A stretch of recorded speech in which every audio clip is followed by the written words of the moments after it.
Alors je suis héliciculteur. Héliciculteur, c'est le nom qu'on donne à un éleveur d'escargots plutôt. Et donc nous avons démarré cette activité en 2014 à Montesquiou dans le Gers. Et donc nous élevons des petits gris et des gros gris, qui sont deux espèces cousines. Le petit gris, c'est l'espèce endémique de la région. Donc c'est un escargot qui est adapté au climat. Et puis c'est surtout un escargot que les gens ont l'habitude de consommer ici. Donc c'était naturel d'élever celui-là en priorité. Et donc le gros gris, ça n'est pas un petit gris qui aurait grossi. Le gros gris, c'est une espèce cousine qui est utilisée uniquement par les professionnels de l'héliciculture pour remplacer l'escargot de Bourgogne qui, lui, ne s'élève pas.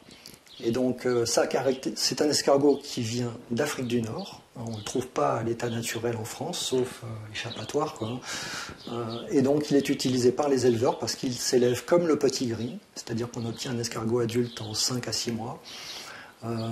Donc il a une taille qui correspond à celle d'un escargot de Bourgogne, et donc il est idéal pour faire les assiettes qu'on consomme à Noël, par exemple. On a démarré avec 400 mètres carrés de parc, parce que c'était tout nouveau pour nous, hein, donc savoir si on arriverait déjà à gérer ça, parce que 400 mètres carrés de parc en petit gris, ça représente 100 000 escargots. En termes de ramassage, ça représente à peu près 1 tonne d'œufs, et que nous sommes que, mon épouse et moi, à travailler là-dessus à temps complet. On est actuellement à 700 mètres carrés de parc, et avec une population répartie de 100 000 petits gris pour le coup et 90 000 gros gris. Donc une fois ramassés, ils sont stockés dans des filets, on les fait jeûner pendant 7 jours.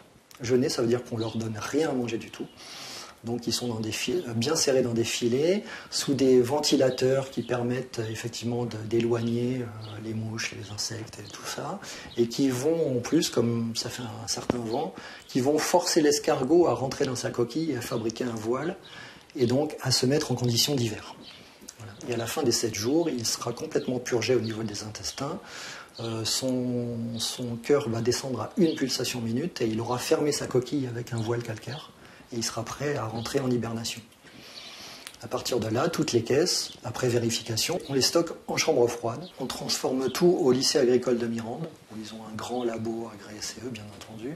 Et donc, on loue les services du labo, les locaux. Et en fait, c'est nous qui faisons tout. De A à Z, on fait toutes nos recettes jusqu'au produit final.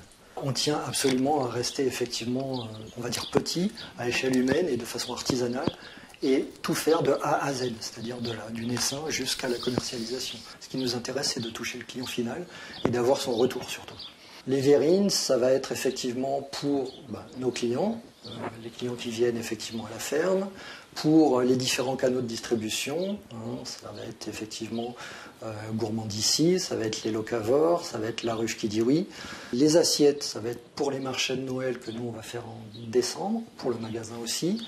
Et puis effectivement pour certains restaurateurs qui proposent effectivement des escargots tout prêts.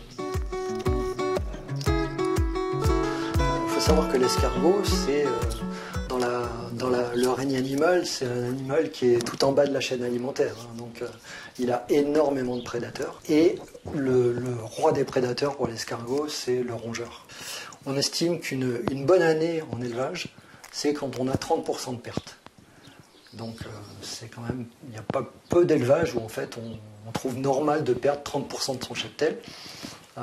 Après, là maintenant se pose en plus la contrainte de la chaleur l'été. Et en ce moment, la plupart des héliciculteurs de France, eux, ils en sont plutôt à 50-60% de pertes, voire plus. Si dans la nuit, la température va être au-dessus de 20 degrés, on approche la canicule et à ce moment-là, l'escargot, lui, il n'aime pas ça.